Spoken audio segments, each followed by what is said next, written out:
안녕하십니까. 만화공인중개사의 저자 이용훈입니다. 오늘은 부동산세법 제44강 양도소득세의 25 양도소득세의 경정과 징수 및 환급 26 국외 양도자산에 대한 양도소득세에 대해서 같이 공부하도록 하겠습니다. 오늘 44강을 끝으로 부동산세법은 강의를 종료하게 됩니다. 자, 유정의 미를 거두는 의미에서 좀 더 눈을 크게 뜨고 또 활짝 열고 열린 마음으로 좀 강의에 임해 주실 걸 부탁드립니다. 자, 양도소득세의 결정과 경정. 먼저 양도소득세는 뭐라고 그랬습니까? 제가 신고하고 납부하는 겁니다. 신고하고 납부. 자, 이 신고에는 두 개가 있었죠. 하나는 예정신고가 있었고 또 하나는 확정신고가 있었습니다. 확정신고. 부동산과 관련해서는 예정신고는 양도한 자산이 속하는 날에 속하는 날이 있는 달에 말일부터 2개월 이내에 예정신고를 해야 된다고 그랬고, 확정신고는 그 다음 연도 해당 과세기간 1월 1일부터 12월 30일 사이에 양도한 자산들이 있다면 그걸 다 합산을 해서 5월 1일부터 그 다음 연도 5월 1일부터 31일까지 5월 31일까지 확정신고를 하고 납부를 해야 됩니다. 자, 그게 원칙인데, 자, 보니까 결정이라고 나오네요. 결정. 자, 이거 관할세무서장이 결정을 한다는 얘기입니다. 그 얘기는 뭐냐? 예정신고 했다 안 했다? 안 했다. 확정신고 했다 안 했다? 안 했다. 그 얘기입니다. 안 하는 경우에 예정신고를 해야 되는데 안 하면, 예정신고 하는데 안 하는 경우, 또 확정신고 해야 되는데 안 하는 경우, 그 경우를 얘기합니다. 자, 지금부터 하나씩 보면 먼저 결정부터. 자, 결정. 자, 결정. 이건 납세의제 관할세무서장 또는 지방국세청장이 예정신고를 하여야 할 자 또는 확정신고, 신고를 하여야 할 자입니다. 결국 해자가 안 한 경우에 신고를 안 하고 또 납부도 안 했어. 자, 예정신고든 확정신고든 신고도 안 하고, 신고 안 했으니 당연히 납부할 리가 없죠. 납부도 안 했어. 자, 이렇게 안 한 경우에, 이런 경우에 그러면 납세지 관할세무서장이나 국세청장이 그 사람이 낼 세금을 양도소득 과세표준, 자, 과세표준하고 세율이 나오면 곱하면 세액이잖아요. 바로 양도소득 세액이 나오는 겁니다. 자, 그래서 과세표준과 세액을 결정을 하는 거예요. 자, 결정을 하는 겁니다. 결정. 이 사람이 본인이 신고하고 납부를 해야 되는데 안 하니까 누가 결정을 한다? 이 결정은 결국 납세제 관할 세무서장 또는 국세청장. 자, 국가예요. 국가가 임의로 결정하는 거예요. 물론 구체적인 데이터를 갖고 결정을 하는 겁니다. 이렇게 결정을 하는 거를 결정이라고 그래요. 결정. 자, 경정은 그럼 뭐냐? 자, 결정을 방금 우리가 배웠고, 경정은 고칠 경자야. 이미 결정한 거를 고쳐서 다시 경정해. 즉, 이미 결정한 걸 어떤 사유가 있어. 그럴 때 경정한다고 그럽니다. 이런 경우는 뭐냐면, 어떤 거냐면, 두 가지 경우가 있어요. 두 가지 경우. 하나는 신고하고 납부를 안 했어. 안 해서 결정을 했는데, 결정 사유가 또 고칠 사유가 나왔을 때도 경정하는 거고, 반대로 이번에는 신고를 했어요. 신고를 하고, 그리고 납부를 했어. 자, 이렇게 했는데, 이 사람이 이렇게 했는데, 잘 했는데, 지방국세청장하고 또는 납세지 관할 세무장이 이렇게 점검을 해보니까 이 사람이 오류가 있는 거야.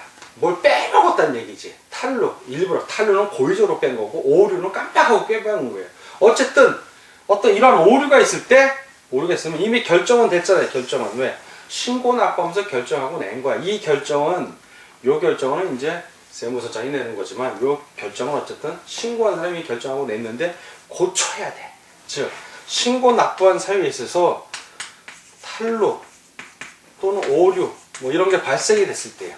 자, 어떠한 잘못이, 탈루 또는 오류. 탈루는 고의적으로 한 거니까 이때는 부당무신고 또는 부당과소신고 이런 가산세가 부과되는 거고, 오류는 단순한 거니까 단순 과소신고가 적용이 되는 거예요.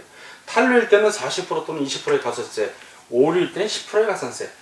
가산세가 달라요. 의미가 그렇게 다른 겁니다. 요건 부당이 되는 거고, 이건 일반이 되는 거예요, 오류는.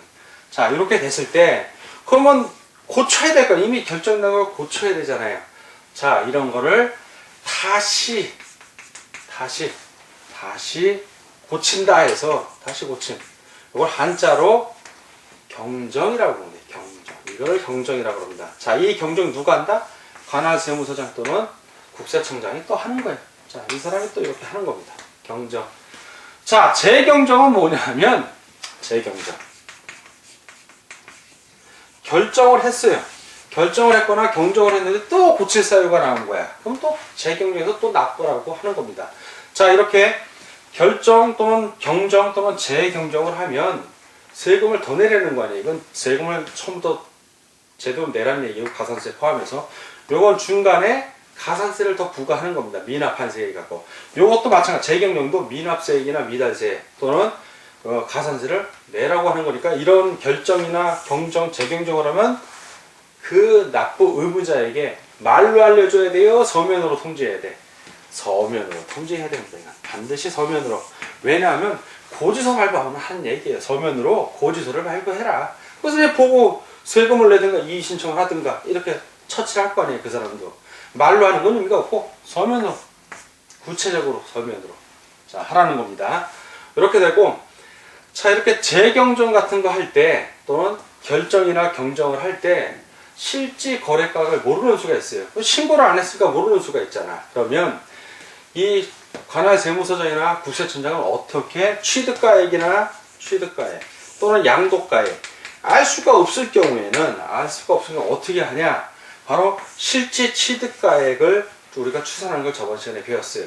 양도소득 계산할 때 그 방법에 의거해서 그대로 매매 사례가격, 매매 사례가격 보고 이게 여의치가 않으면 매매 사례가격으로 못하면 이제 감정가격.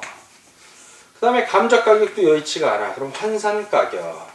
그것도 여의치가 않으면 기준시가, 매감 한기. 요 순서로 추계하는 거예요. 추측해서 계산하는 겁니다.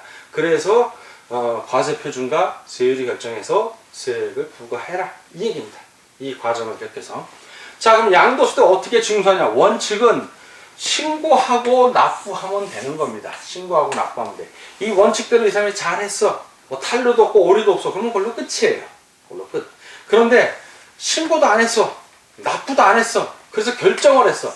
자, 이렇게 결정을 했을 때는 이런 결정하여 사유인 경우에는 언제 이거를 소득세를 징수하냐면 결정을 한 경우에 신고도 안 하고 이런 경우 그럴 때는 그 납부기한, 즉 신고기한이죠. 그 기한. 예정신고 같은 경우는 양도한 날이 속하는 달의 말일부터 2개월 이내, 그것이 지난 날로부터 3개월. 확정신고는 확정신고기간 5월 1일부터 5월 31일, 즉 5월 31일부터 3개월 이내, 3개월 이내에 징수하는 겁니다. 징수. 즉 3개월 이내에 서면으로 고지서 발부하고 징수하는 거예요. 안 하면 강제 집행 들어가는 겁니다. 안 할 수가 없어요. 겁나는 겁니다. 재산이 있다면, 집이 있다면 압류 처분도 해요. 자, 3개월 이내에 징수를 해야 되는 거고, 이런 경우고. 자, 이런 신고도 하고 납부도 했는데 탄료 또는 오류가 있어. 추가세액만 납부하면 되는 거예요. 이런 경우는 추가세액이에요. 바로 요건 추가세액만 납부하면 돼. 이미 신고는 했는데 요 탄로된 부분이나 오류가 있는 부분, 그래서 미달하거나 미납한 그 부분만 추가적으로 세액을 내면 돼요. 가산세 포함해서. 자, 이런 경우에는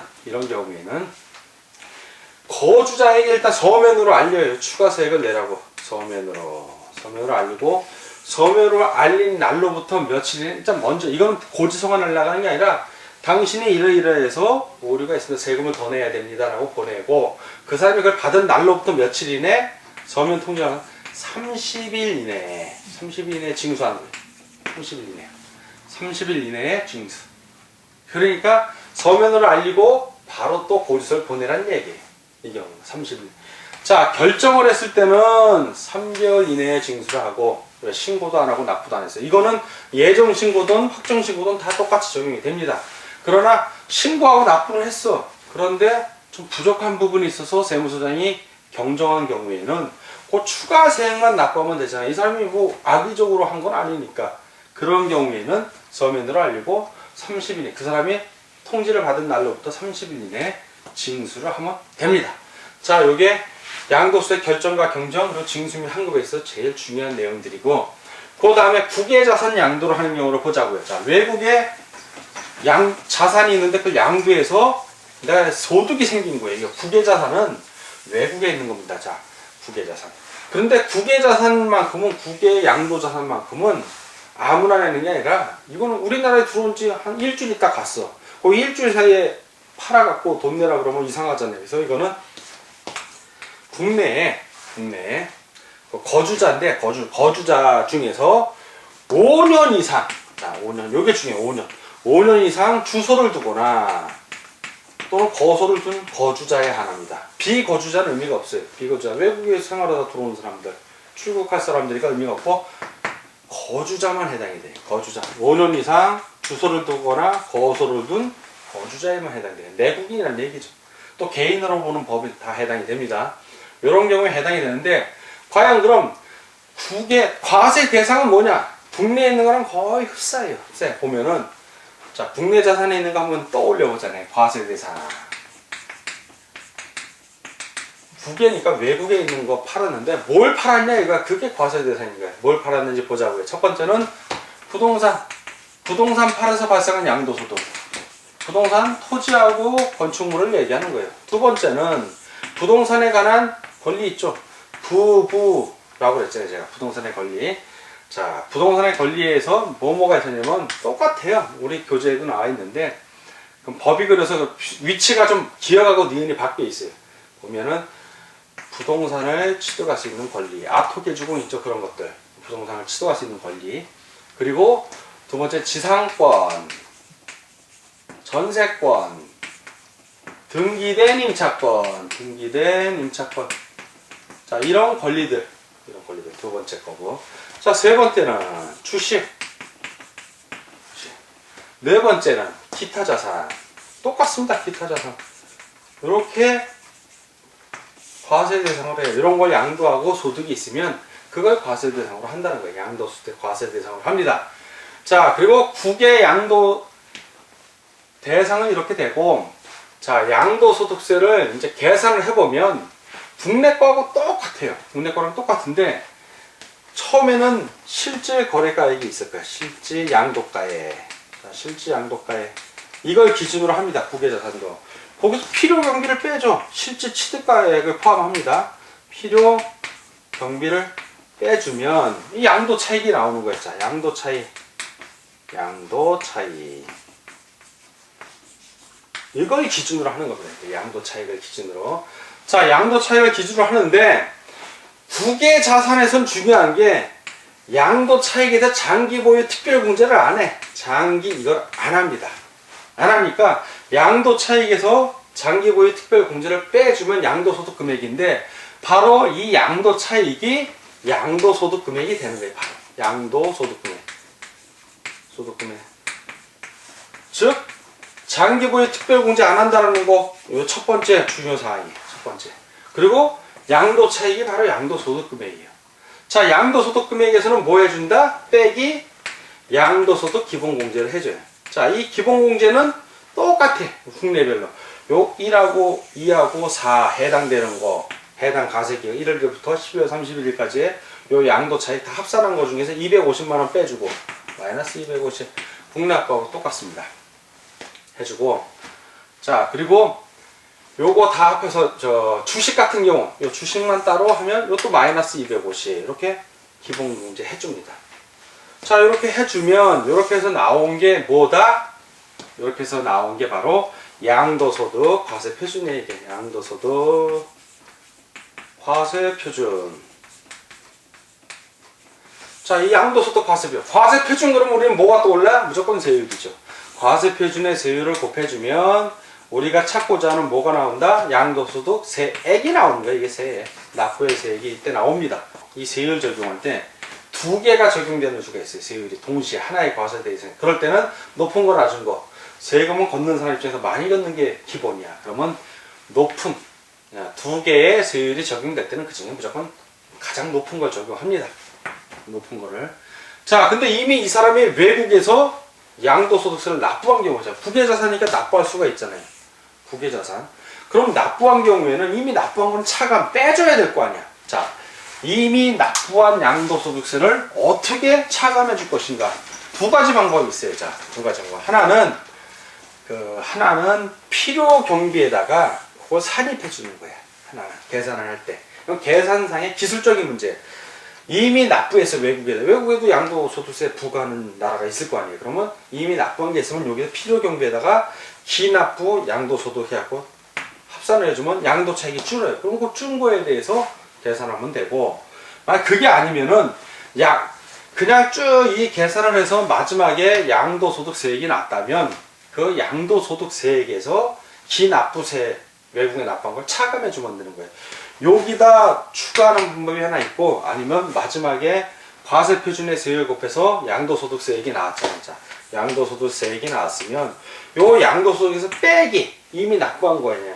외국에 납부한 그 세액을 빼주는 거예요. 그래서 그 나머지만 내게 하면 됩니다. 두 가지 방법이 있는데 그거는 그때그때 적용을 해요. 이렇게 복잡한 것들은 세무사들이 알아서 해줍니다. 우리는 그 정도만 있다. 그리고 우리나라에 있는 거 중개해서 우리나라에 내게 하는 거 우리가 중개하지 미국에 있는 거 중개할 일이 있냐고. 없어요, 사실은. 그렇지만 알아는 둬야 돼. 물어보거든. 외국으로 나가면서 나 지금 저기 외국으로 나가는데 우리 집 좀 팔아달라고. 그리고 나중에 외국에서 들어올 때 외국에서 이미 집 파는 건 어떻게 해야 되냐고 물어볼 수가 있기 때문에 알아두셔야 되는 겁니다. 자, 그리고 이제 국외 양도자산에 대해서 양도소득세, 우리나라 국내 양도소득세를 준용하는 게 있어요. 준용 규정들이 몇 개 있어. 몇 개냐, 뭐냐면 첫 번째 예정신고 있죠. 양도소득세 과세표준 예정신고도 역시 그대로 준용이 됩니다. 국외 양도자산을 내가 양도를 했으면 그 양도일이 속하는 달의 말일부터 2개월 이내에 예정신고 해야 됩니다. 자, 그러면 확정신고는 그러면 준용 안 되냐? 확정신고 역시 준용됩니다. 양도한 그 해, 다음 연도에 5월 1일부터 30일 그 확정신고 기간에 확정신고 해야 된다. 예정신고를 안 했다면. 했다면 확정신고 할 필요 없다. 준용이 되기 때문에. 자, 세 번째. 분납 있죠. 분할납부 하는 거. 분할납부. 자, 양도소득세 분할납부 언제 한다? 1천만원. 초과할 때 분할납부 가능하다고 그랬습니다. 2천만원 이하면은 1천만원을 제외한 거를 좀 분할납부. 몇 개월? 2개월 이내.